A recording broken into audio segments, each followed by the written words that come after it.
Radio Misfits show with Pugs and Parker. Although for the second night in a row, it's just Pugs. I waited till 6. I will always be here, and I will always wait till 6. James Parker texted me not 10 minutes ago and said, "We doing a show tonight?" And I'm like, okay, so I can understand why you might think to check. It is a Thursday, and we haven't done regular Thursday shows here on the Radio Misfits 9 p.m. stream. But it's been a couple weeks now. We've been doing it. I think. So I don't know. So I said yesterday when talking about James that I worry if he's dead. Because he has some professionalism to him, and he's responsible, and he always lets me know if he can't do the show in a timely way. So now today he let me know 5 minutes in. He's like, "Hey, we doing a show?" I'm like, "Well, yeah. I just assumed unless you hear different, we should just expect that we'll do a show." I said he was professional. I'm starting to think that maybe now this is, in his narrow view of who he is as a brand, this is professionalism. Look at him, because now it's part of his brand that he's just going to be late. So I don't know. I'm just trying to spin it. I'm doing what a spin doctor would do if somebody ever accused him of not being dependable and not being on time. I'm not doing that. I'm honestly not doing that. I don't care. He's cool. He'll be along. Let's see. Let's say hi to the chat room. Trying to get comfortable here. Hi, Jeff. Jeff is here. Al is here. Byron is here. Barney is here. We got Whitney here. Whitney can't stay, though. Whitney says, "Can't stay. Got to get ready for work, but love you, Pugs." No, I love you, Whitney.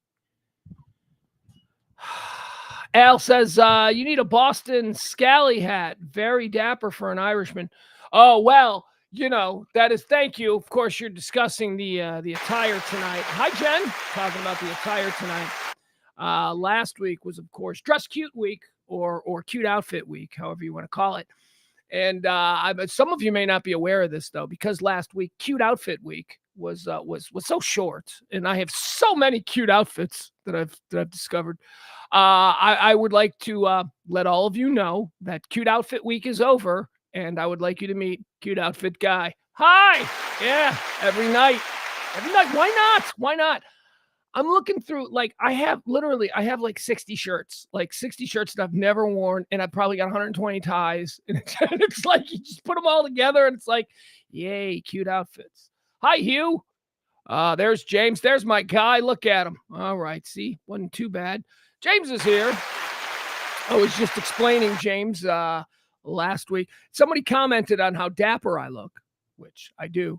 But I was explaining how last week we all celebrated Cute Outfit Week. It was Cute Outfit Week with me with cute outfits. And I just wanted to make sure that everybody understood.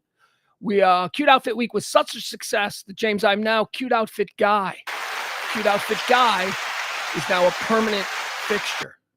I like that. I was skeptical of Cute Outfit Week. I even said negative things against it, and I've lived long enough to regret those things. Cute Outfit Week worked. They got nothing but positive feedback. That's right. It was nice. And I've done a complete 180 on Cute Outfit Week. There's a tinge of jealousy actually about how much attention you've been getting about how cute your outfits are.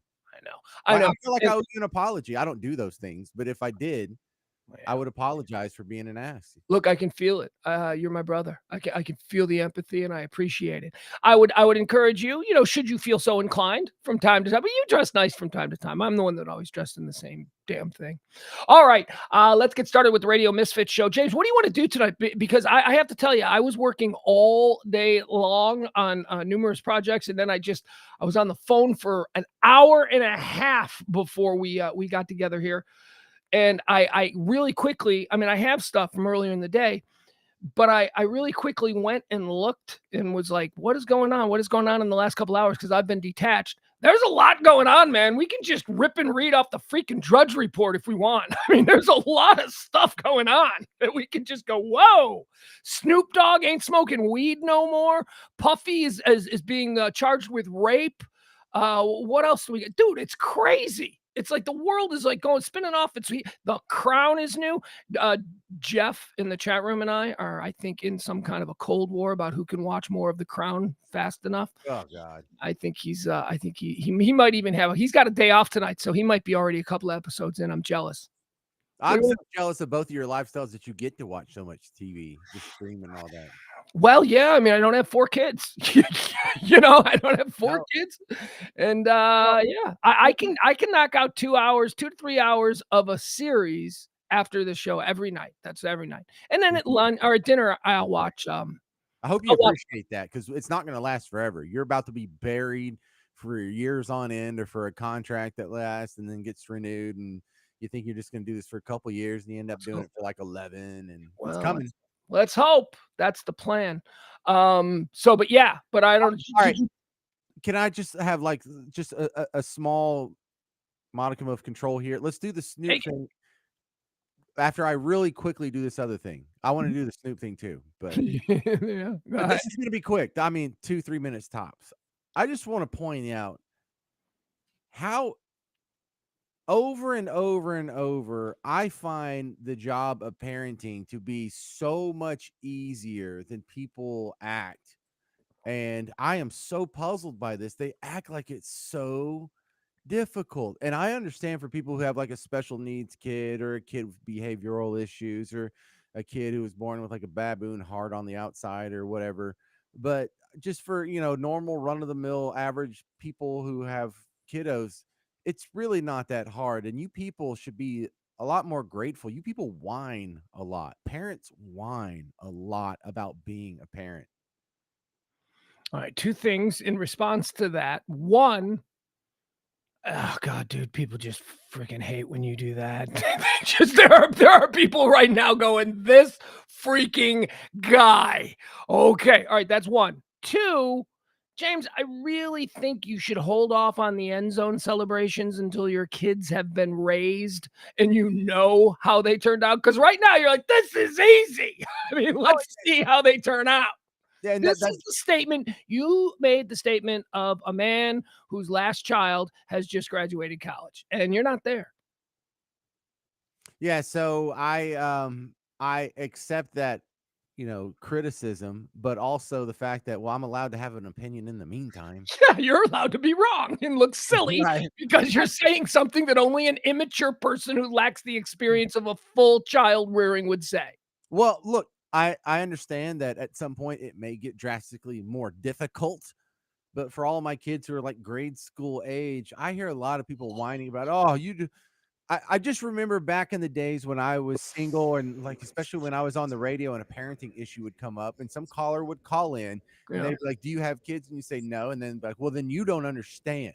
Well, you understand why people take these issues so seriously, right? Because raising their kid is pretty important to them, and they process it in a way that's different. So maybe they do amplify the actual labor that it takes, or the actual hard work. Maybe they amplify it because it does mean so much to them. But I really do think that you ought to at least wait till one of your kid goes through puberty before you talk about how easy it is having kids. Because Well, I got one dude, he's going through puberty, and let me tell you, he's different. There's like, I got to look out for a whole bunch of stuff now that I didn't have to worry about before. ooh. Yeah. So, okay, I can easily grant you that, but there are people with kiddos who are younger than they're prepubescent, and they gripe and they act like they're an ox towing a plow behind them. And I don't know. I was kind of pleasantly surprised at how easy it has been. But Well, look, so instead of hold on, wait a second. Instead of holding yourself up in some superior light, which is the way this plays, it may not be the way you intended, but it's the way it plays when you say these things. Maybe you ought to recognize that everybody's experience isn't the same, and it is possible that you just have wonderful kids, and that oh, not all kids are wonderful. And a better way of saying it, I think, would be to just be grateful that you don't have these issues and these. But you sitting here challenging the actual thing other parents say they're going through, it plays a little bit bad, I think.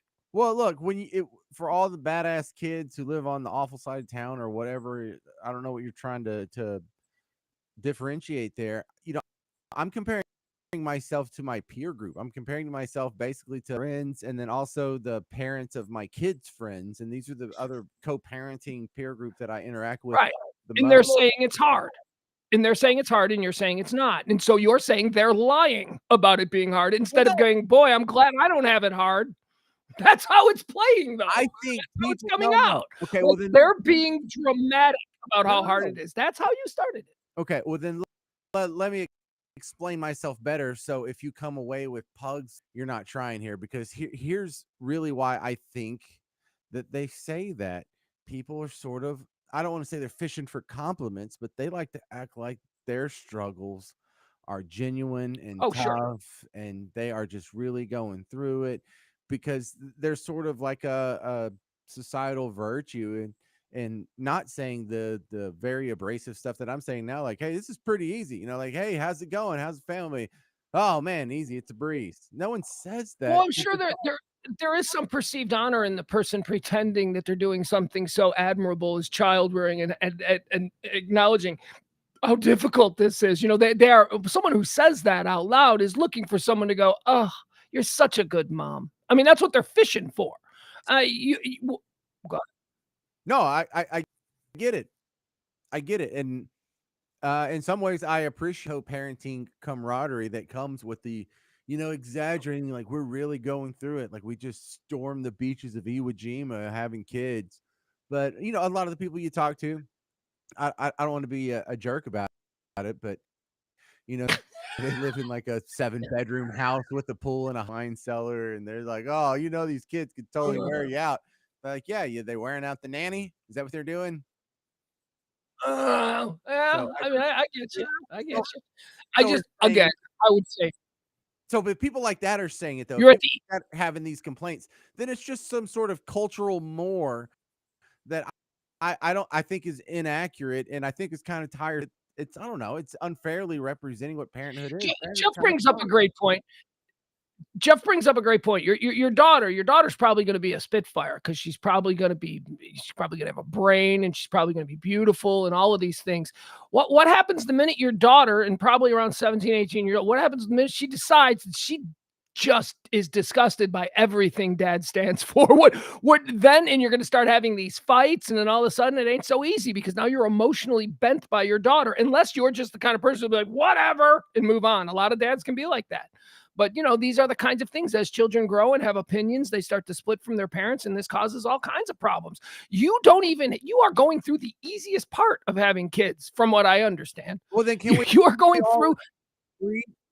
Right, prepubescent childhood. Complaints about that is ridiculous. It's fantastic. no, we can't agree to that because you cannot say that based on your experience that that's the same experience that other people have. I'm saying Kids are different. No, we can't average. just say that. What we On can say is that average. you need to be grateful for your situation, that you need to be grateful that you do not have troublesome children, as opposed to scoreboarding other parents, which is what you're doing. And I don't even know that you're entirely Look, wrong. I just no, think no. that it's coming off poor. No, it's like if I said, driving a Toyota Camry is kind of enjoyable. A lot of people act like it's this dangerous, death-defying stunt, and you say, yeah, but like 14,000 people have died in car wrecks with Toyota Camry, so it wasn't so good for them. But yeah, but for the overwhelming majority, this is a fun enterprise. This whole having kids and raising them, at least through puberty, and man, I'm telling you, y'all are setting the stage for me when I do have kids that are teenagers. I'm gonna be underwhelmed by how bad they're not, because y'all have hyped this up so bad that And all it takes is one thing. Let me tell you something. All it takes is one missed period, dude. And I'm not just talking about your daughter. I'm talking about your sons too.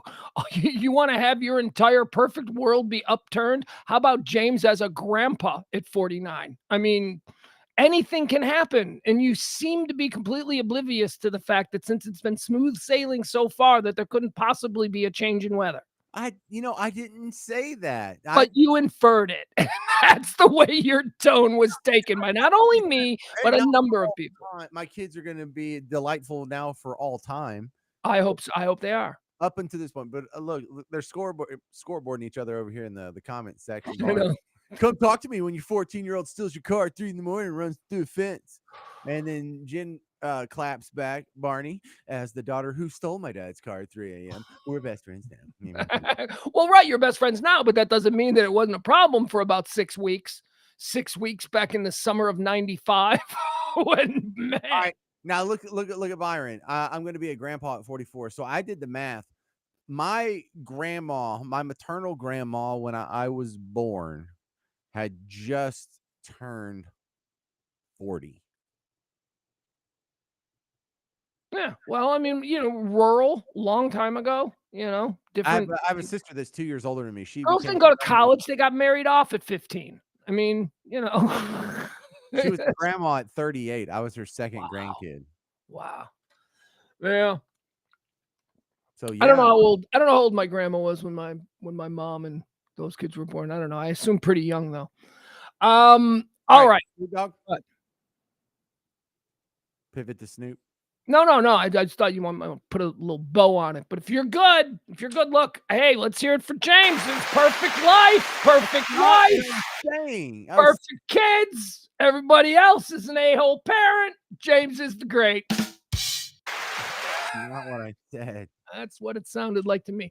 All right, let's Snoop talk Dogg. about a couple. There's a bunch of crazy big stories going on, man, that just popped off in the last 4 hours. None of them are earth-shattering. None of them mean, any kind of change in the status of World War III that looms over all of us, but they are all fun. We're doing So Snoop and Puffy for sure. let me wrap up a couple. How about Elon Musk? They're talking about Elon Musk maybe being forced out of Twitter now because What of the happened?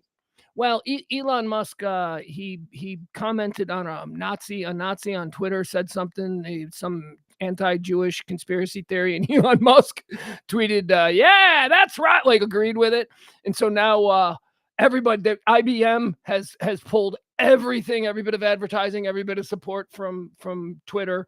Who else has done it? Calls for Musk to resign among Twitter board. So we're seeing where this is going. Anyway, that's developing now. That story started yesterday when he responded to the tweet. It's been percolating all day.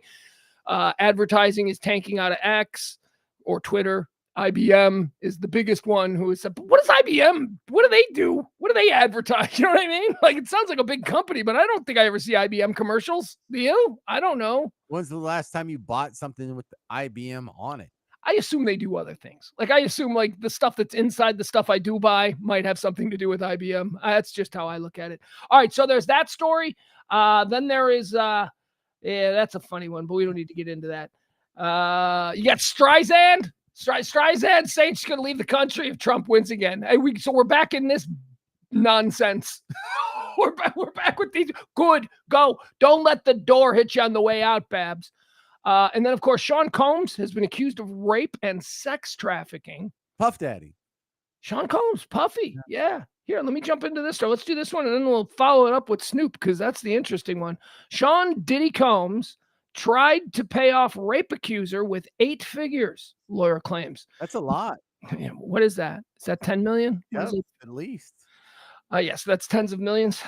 Let's see here. Lawyer claims music mogul has been hit with assault and abuse allegations by singer Cassie. You too old to know who Cassie is like I am? Too old. I think people who don't know who Cassie is are too young. I don't know. Somebody might. Let's see here. No stranger to controversy over the years, James. Sean Combs has now been accused of rape and intense physical and psychological abuse by his longtime girlfriend. Well, that ain't good.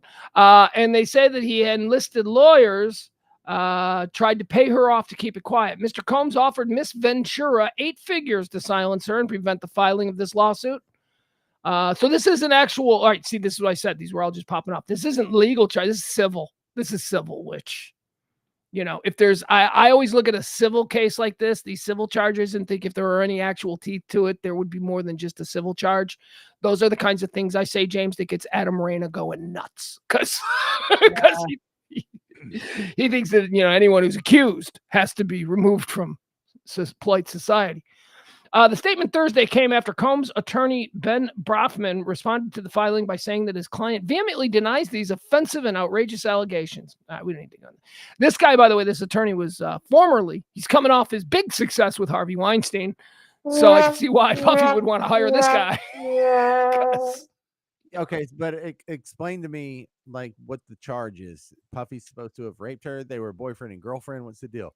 Yeah, let's see if they go into any details here. Let's see. Mr. Combs has been the subject to Mrs. Ventura's persistent demands of $30 million. With all the between lawyers, what Ventura alleges against the Bad Boy Entertainment founder over their 11-year personal and professional relationship.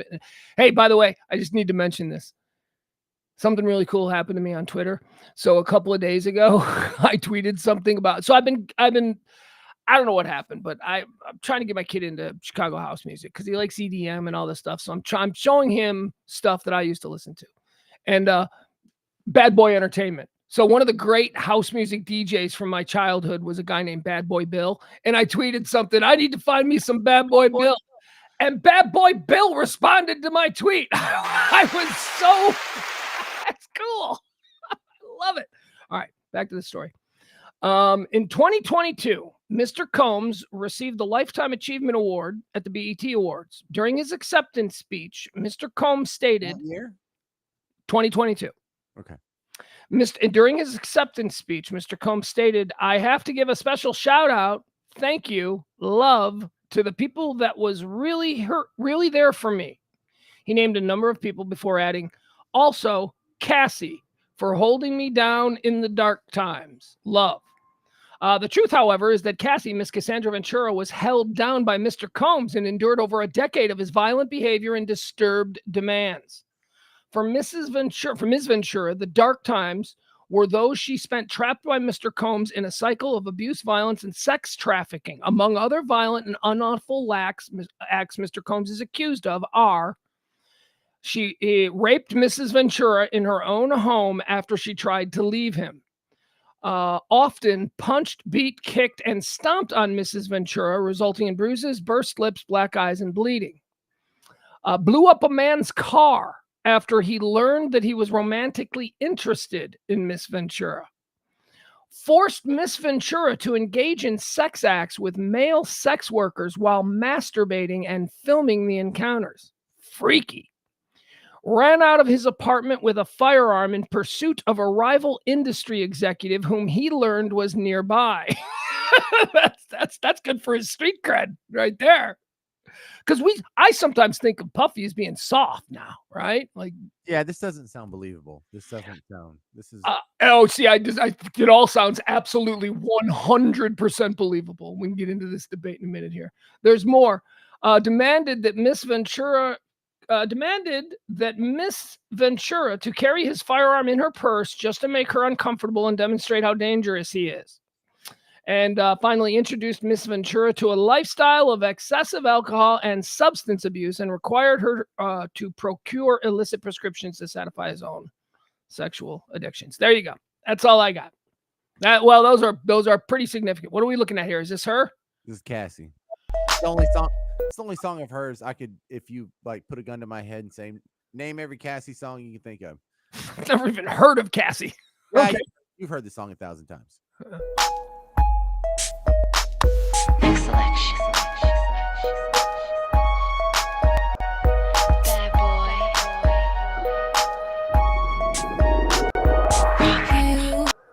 You've been waiting so long, I'm here to answer your call. I know that I shouldn't have had you waiting at all. I've been so busy. I don't know the song. I've been thinking about what I want to do with you. Hang on, wait for the chorus. Oh. They've been talking about the way I do what I do. They heard I was good. They wanna see if it's true. I guess we're already in, so we may as well let it play out. Oh yeah, we're in the fair use, whatever. No, this. I don't think this is fair use. I've been waiting, think I wanna make that move. Anything? Ring any bells? Not even a single bell. Yeah. Oh, Me and Barney are in the dark there. Very attractive. Okay, so tell me, what you don't believe any of this? Okay. No, I didn't say that. Some of this sounds less likely to be true than true. Okay, so what sounds less likely? So any off the top of your head, or I can go through some of the more outrageous ones. Let's address Byron's comment so we can blame this on him. So after the first month of this stuff, she didn't leave. Yeah, no, absolutely. She's an idiot. And she should have left the first time that he showed any aggression. Look, two things can be true at once here. He could have done all this stuff, and she could have put up with it for 2 years. And now that it's convenient, she's, Yeah. These things can be true. I believe that he did this. I believe that she put up with it because you know what? Having that kind of access to that kind of level when you're Cassie, someone I've never heard of, you ain't Beyonce to me. um, that might be alluring. You might put up with things. The same reason that women throughout the 50s and 60s willingly blew casting directors because it got them jobs. These are all truths. Are they evils? Maybe, but I'm just telling you what actually happened and that women actually did these things. And in this case, this woman, I believe, was subjected to all kinds of horrible shit from Puffy, and I believe she put up with it. So now the question is she deserving of anything? Well, you were the one that told me, I think earlier this year, that Marilyn Yeah, Monroe just slept with everyone just in totally. case. Yeah, she was well known for it. And they didn't talk about it because it was polite society back then. But behind the scenes and at parties, everybody knew it. It wasn't anything that wasn't. You didn't go on the. Everybody knew it. What's that? Everybody knew it. What do you know? The casting couch. Look, I didn't invent that term. That has been a famous phrase, and everybody knew what it has meant since the 1920s in Cecil B. DeMille. The casting couch was a thing. We all went, oh, you know how that is. And then all of a sudden, sun rose on a new day, and instead of the casting couch, it became the worst thing that has ever happened. And I'm like, yeah, it was ugly. And I'm sure a lot of dudes were bad, and a lot of Weinstein seems to have been a flat out rapist. And there are a lot of guys like that, and need to clean those guys up. But let's not pretend that there weren't generations of women who willingly went along with it. If they had stood up in the 1960s, it wouldn't have been a thing. That, you know what I mean? It wouldn't have been a thing. There would have been no Harvey Weinstein if Marilyn had stood up in 1960, and they didn't. Well, it's definitely not a good thing, but it's also funny to go and reverse the genders. And Pugs, what if you moved out west looking to, with just a star in your eye, trying to make something out of yourself and make the big time, and all you had to do was sleep with some 56-year-old blonde lady that was maybe a little overweight? I mean, is there something in it for me? I mean, Yeah. You know what? You get to be well, let me tell you something. Based on the way I live my life, sex means absolutely nothing. So yeah, whatever she wants, we can have sex. Now, but I also say this understanding that sex means different things to different people. And as a male, I may have a very frivolous view of it, whereas a female may not. So I'm not projecting my feelings about this and saying this is how everybody should. I'm just telling you, yes. Look, James, we make you, me, everybody. I don't care what job you do. We make compromises that question our integrity every single day of our professional lives. I do not understand why we put some special demonic auspice on the compromise of trading sexual favors. We kiss ass. We do shit we don't want to do. We placate bad people because they're our boss. But all of a sudden, a girl gets ahead because she decides to have sex. She's either a slut or she's being victimized. I don't buy it. It's more complicated than that. Yeah, don't buy it at all. I'm with you on that one. All right, can we do Snoop? Yeah, let's move on to Snoop. Okay, let's go. Let's see here. I'll pull up what I'm looking at. I've got it, the USA Today via MS. Go ahead, you take it. You do the Snoop story. Go ahead. Right here. So I was crestfallen. It was like Atlas had dropped the world and just let it crack on the bowling alley floor. It's one of those weird things. It's like Babe Ruth striking out in the bottom of the ninth. It's like rain on your wedding day. Snoop Dogg announced via Insta, is where I saw it first, that he's not going to be smoking anymore. He's giving it up. And he also asked that you respect his privacy. I know. Which is so funny because that's what people say when somebody dies or something to that effect. But Snoop Dogg, who is probably like at 14, maybe 20% of the molecules in his body originated from weed. Like this guy's made of weed. Here's the post. After much consideration and conversation with my family, I've decided to give up smoke. Please respect my privacy at this time, Snoop Dogg. Now, this is interesting for a number of reasons. One, because just the culture shift that it represents. I mean, there hasn't been. This is like Willie Nelson saying he's not going to smoke anymore. No, Willie Nelson's not a quitter. Yeah, he's not. He's here's what's interesting. This dude has crap tons of business entanglements dependent upon the brand that Snoop Dogg has become. Snoop Dogg has weed. Snoop Dogg has glass products. Snoop Dogg sells it all. Rolling pepper, everything. You can't walk into a legal weed shop without seeing Snoop Dogg everywhere. So, I mean, is this like a bargaining thing? Like, is he like in a deal? Is his contract up with whoever sells Snoop Dogg weed? You know what I mean? Because I can't believe this for 1 minute. I don't believe this is sincere. I think Snoop Dogg is the kind of guy who in 6 months will get high on TV and go, "Yeah, that was crazy," and we'll let him off the hook because that's the Snoop Dogg brand. I think tomorrow or sometime soon he's about to say, "That's right. I've switched completely to edibles." Yeah, Dog edibles. here's what I think it could be, because that's a very interesting way, because he is specifically saying smoke, right? Isn't that interesting? Isn't that interesting to keep saying smoke? Maybe he's about to launch a new vape product. Yep. Yeah, he's doing some alternative weed thing. Because I thought it was weird when I first heard this afternoon. It was I think maybe it was Danny Bayless on The Freak that was talking about it, and I thought it was weird how he kept reading the press release and it kept saying smoke, smoke, smoke, and I'm like, that's an odd way to put it when we're talking about Snoop Dogg. If the story is what we think it is, the word should be weed, not smoke. Smoke is non-specific. So I'm prepared for him to launch a new vape line or edibles. That's those are two really good examples, I think. Okay, couple of weird overlaps here is his friendship with Martha Stewart has been sort of cute and sort of weird the whole time.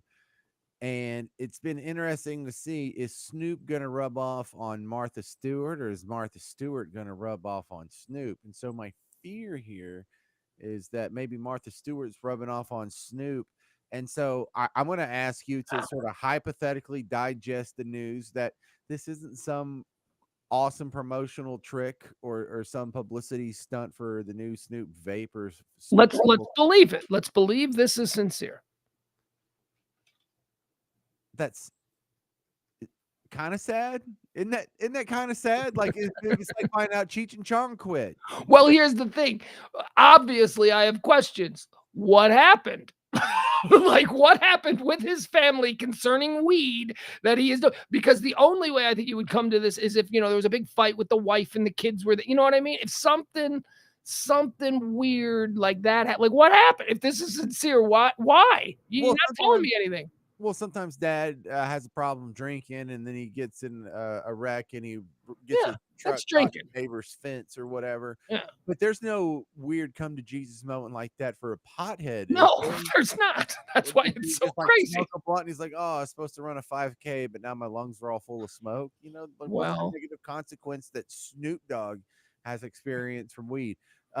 Here's where it gets weird. One of the reasons, Pugs, I'm just bracing you for this one. One of the reasons why this could be legit is, what if he just got a lung cancer diagnosis? I was just going to say that. I was just going to say, what if this is just something he put out because he just came back from the doctor and he was told something that scared the shit out of him, because he's that age now, right? He's my age. He's at the point now where you got to start listening to what the doctors say when they see things in test results.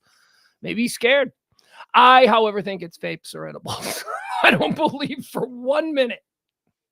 I don't, because again, he has so many economic, financial entanglements with the legal weed industry.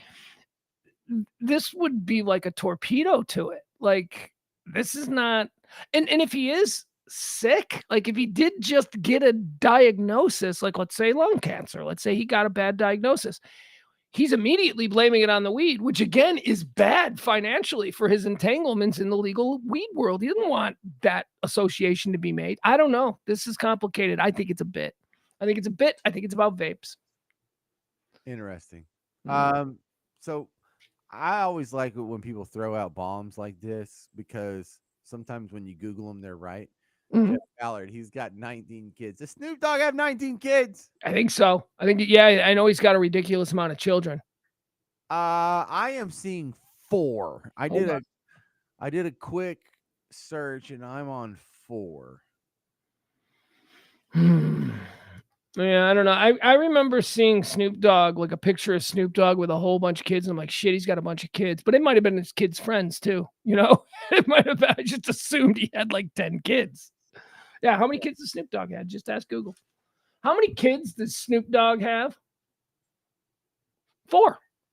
Oh, wait, no, that's Snoop Dogg. Wait, are we talking about Puffy or Snoop Dogg? Snoop Dogg. Oh, I'm sorry. I thought we were talking about how many. I thought Puffy had a lot of. How many children does Sean Combs have? Sean Diddy Combs has more children than nicknames. 7 kids. That's what it is. Sean Combs got 7 kids. Yeah, Solid. Well done. I knew Sean. I knew Puffy had a lot of kids. I know Snoop's got a kid that's a pretty good football player.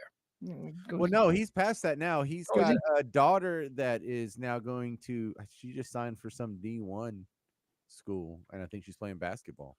All right. Well, good for them. All right. Are we done with Snoop Dogg? Should we go Done back with Snoop into? Dogg. All right. Let's see some of the other things that are going on here. Yeah, the IBM story seems to be big. IBM X's ads. Another firestorm against Jews. Calls for us to resign. But again, this is the Drudge Report. And the only reason we're using it is because it's an easy aggregator for right now. If we're just going to rip and read, it's just got a bunch of stuff. You see anything on it, James, that you want to throw out and chew on for a couple of minutes? Well, I'm not looking at the Drudge Report. What do you got? You got anything? You see anything? Yeah, let me go. How about a gang of savage monkeys kill a boy in a temple attack, or rage rooms for people to let off steam, except some are turning them into orgy rooms. Ew. That's interesting. Damn it. No. Yeah. What do you got? All right, so I have a Tales from Bug Tussle. Oh, I like this. Tales from Bug Tussle. Bug Tussle obviously representing James's rural community.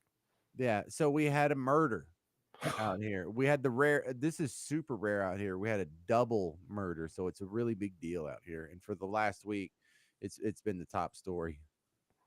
Your name. Yeah, it was. I had nothing. I was confronted with having to come up with a name at the last minute, and so I went with that one. Yeah, old Michael. So what we have is a guy came and visited his baby's mama, who is living with her sister in an apartment, and something happened, and he pulled out a gun and he shot them both and killed them. Okay. So when the cops show up, he's gone. They can't find him. We know that throughout the night they don't find him. So the next day, this guy's on the loose. We have like a manhunt, and we get excited about manhunts out here. We don't get to do this very often.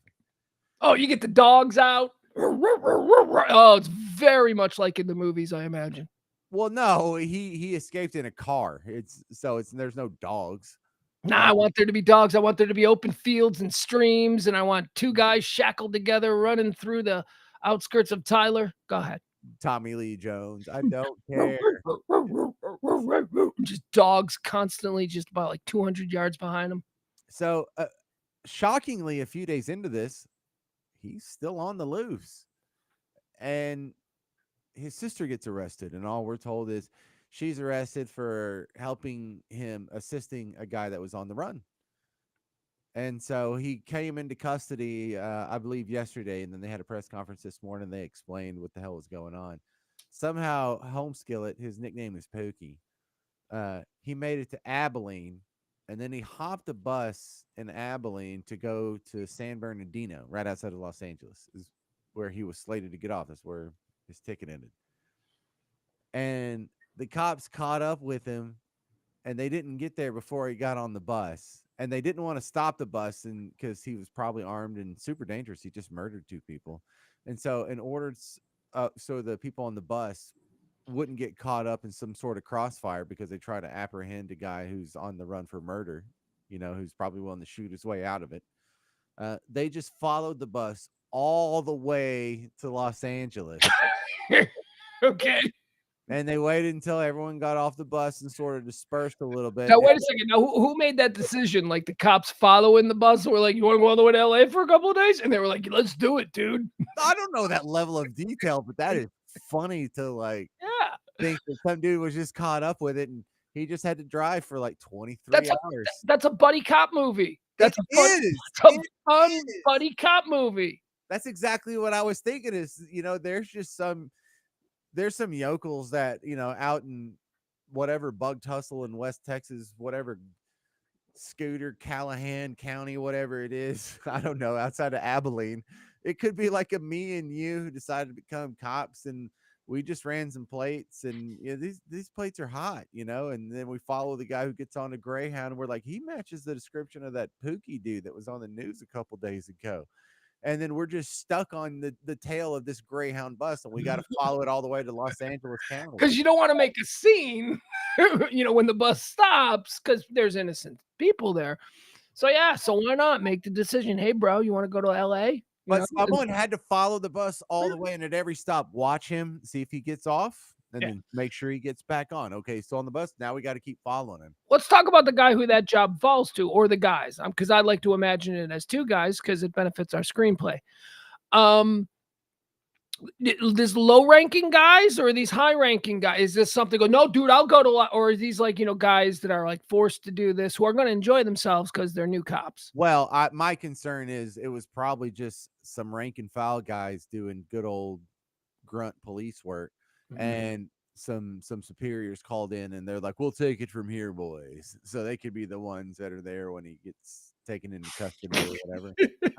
Okay, and so that's part of the conflict of our screenplay. So did the bus get to LA yet? I mean, do we know what happened when the bus? Yeah, it made it to San Bernardino, and he got off, and they waited until he got his crap, and when he was leaving the bus station, that's when they got him. Okay, so they got him. Now that means they have to take him back. But I imagine that like they arrest him, and they probably didn't head right back because they had to check out of the funky hotel there on Sunset where they checked in on the Tyler taxpayers' dime. And I imagine that the guy had to stay in the LA County jail maybe overnight. Boy, what do you think these two guys did on their last night in LA? They got the guy, he's in jail. They got to drive back the next day.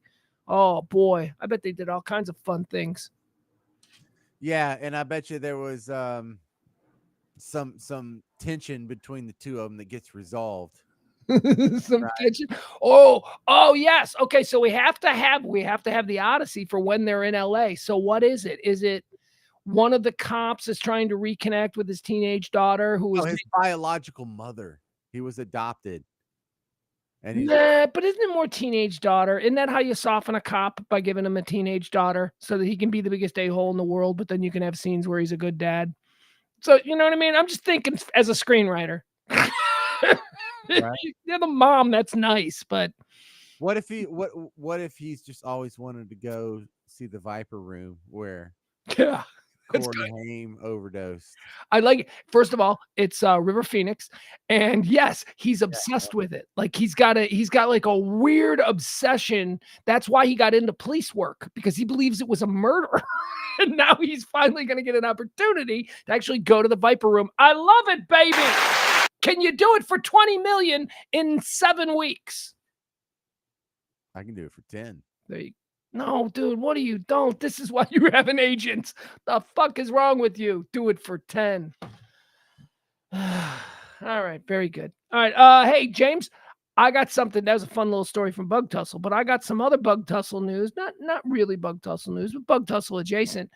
Yesterday on the show here, we were talking about, I don't know how we got stumbled into talking about the ghost town of Cairo, Illinois. That's kind of like a historic thing people enjoy driving through back then, going, wow, this used to be a bustlet, and now look at it.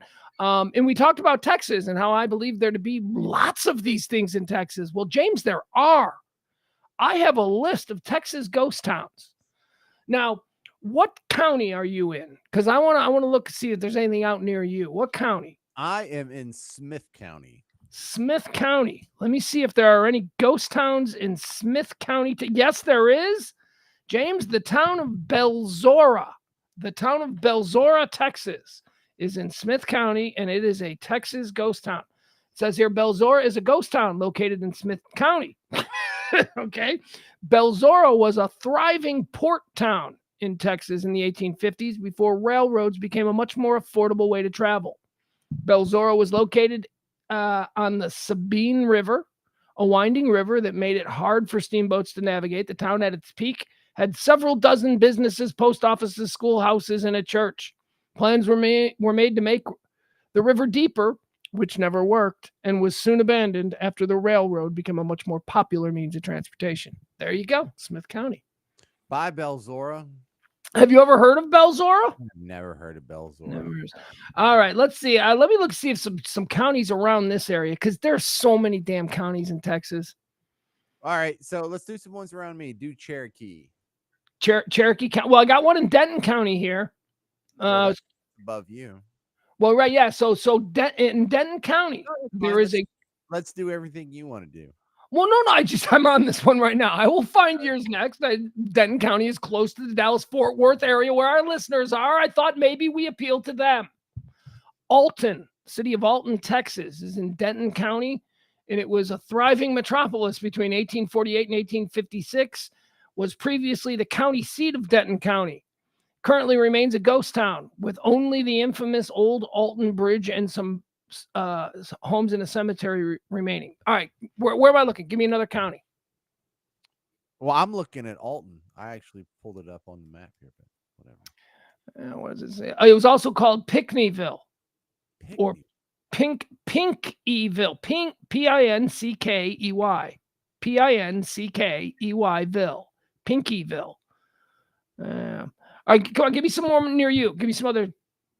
Okay, do Rusk County. Rusk County. Let's see if do Cherokee. Do Cherokee first. Cherokee County. All right, let's see if there are any ghost towns in Cherokee County, Texas. Boy, God, there's so many counties in Texas, dude. There you go, Smith Cherokee County. How about the Burning Bush Colony, James? The Burning Bush Colony in Smith Cherokee County. Let's learn about the Burning Bush. I know about this one because I've looked up ghost towns in Texas before, and I think this straddled the line, and it's actually like part of the land is adjacent to where my kids go to school. Ooh. I don't know. The Metropolitan Church Association, also known as the Metropolitan Methodist Mission and Metropolitan Evangelical Church, is a Methodist denomination in the holiness movement. I don't know why it redirects to here. Oh, because they established a colony there.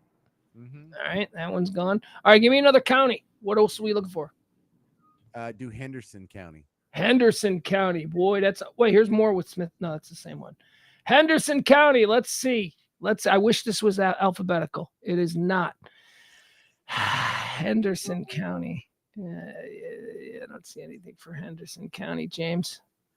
Do Van Zant County. Van Zant County. Yes. That's where First Monday is. Here's another one in Denton. All right, I got another one in Denton for you. Elizabethtown, Texas, or alternately named Bugtown. Elizabethtown, Texas, once known as Bugtown, is a ghost town located about 15 miles southwest of Denton in Denton County, Texas. The town derives its original name from the adjacent Elizabeth Creek. The creek starts in the northeast Roanoke and ends near Roan, Hazlitt, and Avondale. The town is one of at least 4 ghost towns in Denton County, which include Drop, Stony, and Alton. It is one of the... I just looked it up. They actually raised what was left of the downtown and built a Twin Peaks. We're in Elizabethtown? Well, yeah. It's now a Twin Peaks? It's now a restaurant? Yeah, there you go. This is Elizabethtown, right? And this is Twin Peaks right here. Just letting you know. There you go. Yeah, they've paid Paradise and put up a parking lot or something like that. Cherokee County, James. We were looking for Cherokee County earlier, right? Right. All right. How about the town of Etna? Etna in Cherokee County. Don't know Etna. Never heard of it. Etna is a ghost town that was located near the site of present-day Bullard. You know where Bullard is? Yeah, that's where my kids go to school. There you go. So Etna used to be a town, and now it's where Bullard is. In northwestern Cherokee County, Texas, Etna was first settled by immigrants from the Old South around the time of the Civil War. A local post office was established, and by the early 1880s, the town possessed a dry goods store, a district school, a church, a grist mill, I'm watching Deadwood now on HBO, so all this stuff sounds so familiar to me because this is what Dead Mill was. Had a grist mill, 5 brothels, a livery, and a jail. Do Upshur County. Upshur County. All right, let's see. Any ghost towns? We're going through a list of ghost towns in the great state of Texas. So my 3 great-grandfather, John O'Byrne, the guy that came over from Ireland, built the first Catholic church in Upshur County. Upshur County. All right, let's see. There we go. Upshur County has a town or had a town called Grice. There is no Wikipedia page for it. Grice, it says here, Handbook of Texas refers to this as a disappeared rural community, once located in Upshur County. All right, let's see. You know what we don't have? We don't have it. There's nothing like in Tarrant, Dallas, Collin. Why? Because the property's way too expensive in all of those counties. There ain't gonna be no ghost towns. You want to talk about throwing a restaurant up where there used to be a town? That would happen in Collin County for sure. Dude, I thought that was really cool that Cairo went from such a big town to like 1,700 people now. And so they really do just have rows and rows and rows of vacant buildings. I have never seen that. Yeah, I also did some looking into Cairo, and the money that was funded was I said I was watching Deadwood, and it's funny because he's a character in Deadwood. He funded Deadwood too. The guy who put, like, at the time, which was a whole lot, put like $10 million, which would be like $500 million in today's money, was George Hearst.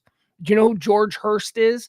He's the Hearst who started the Hearst Empire. He's the Hearst that was born on a farm milking cows, found gold in the Comstock, the Comstock lode, which was the big silver find in Utah that turned the silver rush out there. So he sunk all of this money into Cairo, thinking that it was going to be a way for him to ship his goods. And he lost it all. He went out of business. Civil War problems. Yeah, well, after the war was over, nobody knew what side. If you lived there, what did that mean? What side of the war you were on? So nobody wanted to live there because it was. Yeah, well, I hear you, but the potential to like just go in and buy like a big old building and just live in it. Like, what's the internet connection like there? Like, if you had one of these businesses that was not tethered to a location, like, would that be a cool place to live? Well, no, drive through it. It's a slum. However, dude, you can drive through it. You can go to. It is a slum. However, inside the actual town, the roads, there's probably about 10 blocks of homes. Probably each block is a mile or two long. So there is a significant population that once lived there. James, some of these houses are freaking amazing. They're like plantation homes. They're like massive mansions because it was expected that was going to be a very wealthy town. And then, it all went to hell. Well, I would just like to point out that you said plantation like it's a good thing, and I certainly wouldn't say something like that. The plantation architecture is beautiful. A plantation home style, absolutely beautiful. You said it. I did. I absolutely said it. People who live across the street from us right here. You've seen that house right across the street with the big giant white, looks like the White House with the big giant. That's plantation style. That house is, I think, the prettiest house in the neighborhood. Plantation style architecture was beautiful. I don't like what was going on a plantation. All right. Dallas County does, in fact, James, have a ghost town. Shut up. Yeah. It's a town called La Reunion in Dallas. I will click on the La Reunion link, but it does have a note here that says that La Reunion was absorbed by Dallas. Currently, the only remnants of the old La Reunion township is a cemetery that remains. So let's learn about La Reunion. La Reunion was a utopian socialist community formed in 1855. Ooh, isn't that interesting? Oh, this just got cool. Okay. It got fun, right? Let's see if we can figure out exactly where this was. James, pull up a map and get ready to take directions, okay? Because let's see where this is in Dallas.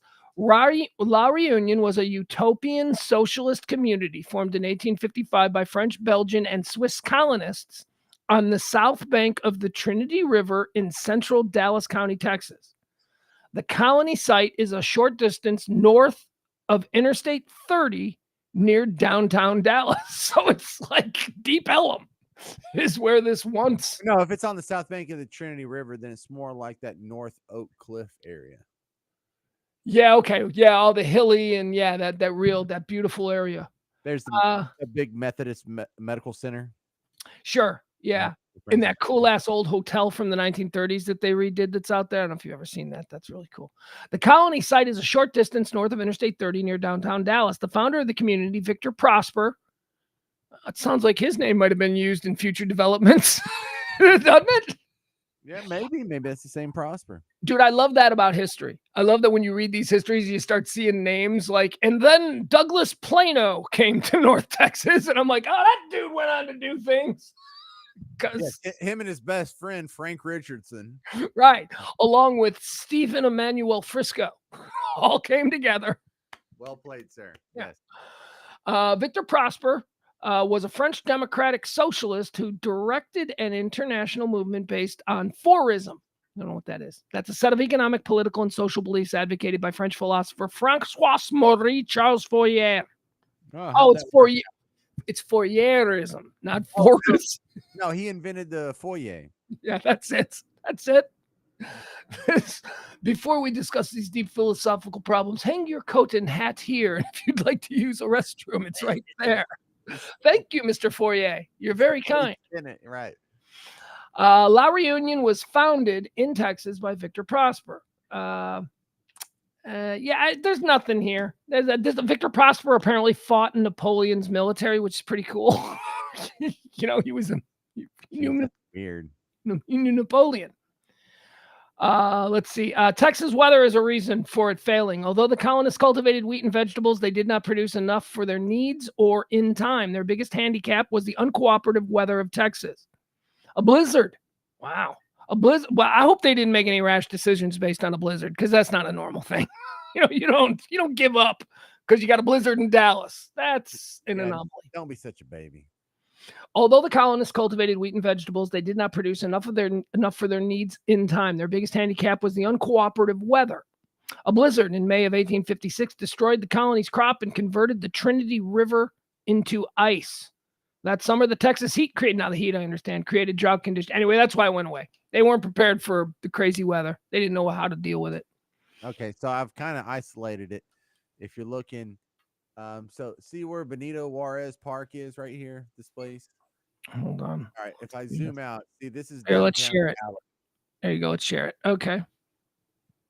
Oh, sorry, I wasn't sharing it. Okay, so this is downtown Dallas, right? For the whole zoom out, Fort Worth, Dallas, you zoom in right here. And I remember this place because at this soccer field right here, when I was playing in the Mexican League, I actually saw a guy punch a ref. And I never seen that in all my years of playing soccer. It's the only time I saw it before and since. I only saw it one time, and it was at this park, Benito Juarez Park, right off of Winnetka. And that's where the commune was. Democrat Socialist French commune. So I have no idea where that is. I'm responding to Al Gamboa, who says, is that where Reunion Tower comes from? And so now I'm on the Reunion Tower page. That's interesting. Very well may. Although I think they may have called it La Reunion Tower because that's the name of the town. But why was Reunion Tower named Reunion Tower? Reunion Tower is a 561-foot observation tower in Dallas, Texas. It's one of the city's most recognizable landmarks. The tower is located 300 Reunion Boulevard in the Reunion District of downtown Dallas, which is named after the 19th century commune La Reunion. Holy shit. Oh, wow. Shut up. Al Gamboa. Chatter of the day. Look at that. I thought when I saw that, well, that could be. But wow. Yeah. We're not smart, but we can still say smart things. Yeah. Let's see. Yeah. Which is named after the mid-19th century commune, La Reunion, a freestanding structure until the construction of an addition to the Hyatt Regency Dallas and surrounding complex. History. Reunion Tower, also known locally as The Ball, was completed in 1978 along with the Hyatt Regency Dallas. Let's see here. When it first opened, let's see if they say anything about the La Reunion naming. No, they don't. Lighting, attractions. Yeah, there's nothing else there about it. But it does, in the history and the overall description of the Reunion Tower, it says it is named for the La Reunion. Look at that. We learn fun things on this show. And that's enough because it's 10:06. All right, later. And James, I don't know if you know this or not, but I've got to go jump in my bed and put on season 6, the final season of, say it with me, James, The Crown. How come you're not into The Crown? This should seriously be something that's completely up. This is like the most hardcore history that Netflix has ever done. It is absolutely spectacular. Why are you not into it? Jeff Ballard was very skeptical, and then I convinced him to just binge it last year. And now Jeff is like, dude, seriously, it's really good. How are you not interested in this? I watched the whole first series, first season, and then I watched half of the second season, and it It lost didn't me. get you. No, Oh, okay, well, to each his own. I mean, I like for instance, I was sitting down for dinner tonight, and I put on episode 1 of the new season, the final season, and I see within the first like 15 minutes, I see, oh my God, this thing hits the ground running. This episode is the Diana has died in a car wreck episode. yeah, this is Diana dying in a car, dude. I try and listen to that, and all I can hear in my head is like eagles screaming and the sound of freedom, and the sound of No, dude, what you're the not even ball. slightly interested in all the machinations that occurred in the hours surrounding her death, how the children were told, how the world was told, how the world reacted, how the queen reacted when she was faced with the blowback. Dude, it's fascinating. I don't know. It doesn't have to be fascinating for everybody, but it's fascinating to me. I just think those are the elements that I find intriguing because this woman has had a ringside seat for every major historical event in the Western world for the past 60, 70 years. And it's fun to see her perspective on it all. It's too long. Okay. It's like 20 minutes of content in a 60-minute episode. I don't think so. I think the drama is fantastic. I think the acting is world class. I think the writing is tremendous. I'll give it another shot. I could be wrong about this, like I was wrong about Cute Outfit Week. And Diana is James, I just can't. All right, bye. I just love her. I just love her. She's the people's princess, don't you know? Is this you or is this the Cute Outfit talking? It's me and the cute outfit. All right, I'm gonna go watch the first 4 episodes of the final season of The Crown. Although I'm in a bit of a predicament because we've got a weekend here, and I know that I could polish off 2 of the 4 episodes. Because, see, Netflix is doing that thing. They gave us the first 4 episodes this week, and then next month they're going to give us the last 4. So I know I'm going to polish off these 4 episodes before the weekend. And I really would like on Saturday night to be like, yeah, let's settle in and watch The Crown. But I don't think I have the discipline to wait. See you tomorrow at noon. Love you guys. Check out Florida Stories. Although I guess we should. Where is James still there? James is still there. All right, I got to pull James back in real quick. Hi, James. What? Hiya. I've fielded a number of questions. What's going on with Florida Stories? Is it missing? Is it not? You're not doing more? Is that what's going on? How do people? Is it what is happening with Florida Stories? It will continue. Damn, people, let me take a week off. There you go. That's what he had. That's it. There you go. I hope your questions have been answered. The man, he answered. See you tomorrow at noon. All right. I gotta get out of here. Love you guys. Appreciate you. Bye. I can smile a little now. Okay. I can't allow Barney, whom I love, to say something so incredibly fucking stupid as what he is saying here. There is no difference in significance between British royalty and the Kardashians. Dude, stop it. Look, I understand. That's a very simplistic. What do you mean there's no difference? Are you fucking kidding me?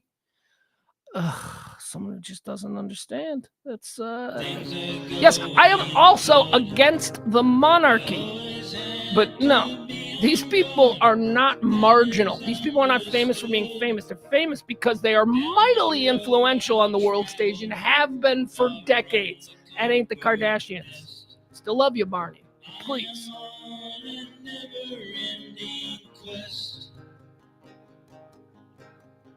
I am on a never-ending quest.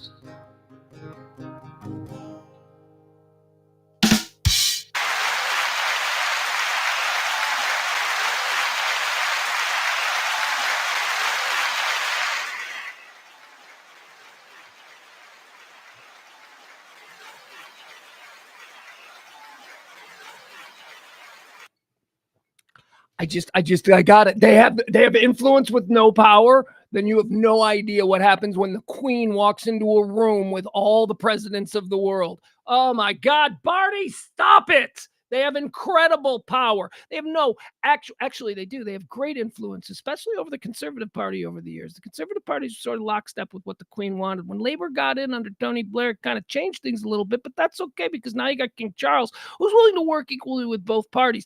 Don't say they don't have a power. They have great influence in their country and on the world stage. That's crazy to just minimalize them. Is a royalty something that I support? No, I am probably with you in that, Barney. But you can't diminish what these people have been a part of for the past, well, in the case of the Queen or this crown, 50, 60, 70 years. Bye.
Oh shit, I just realized you couldn't hear me, but that I didn't want you to hear me because I didn't realize that I hadn't ended the stream. So, hey, Al.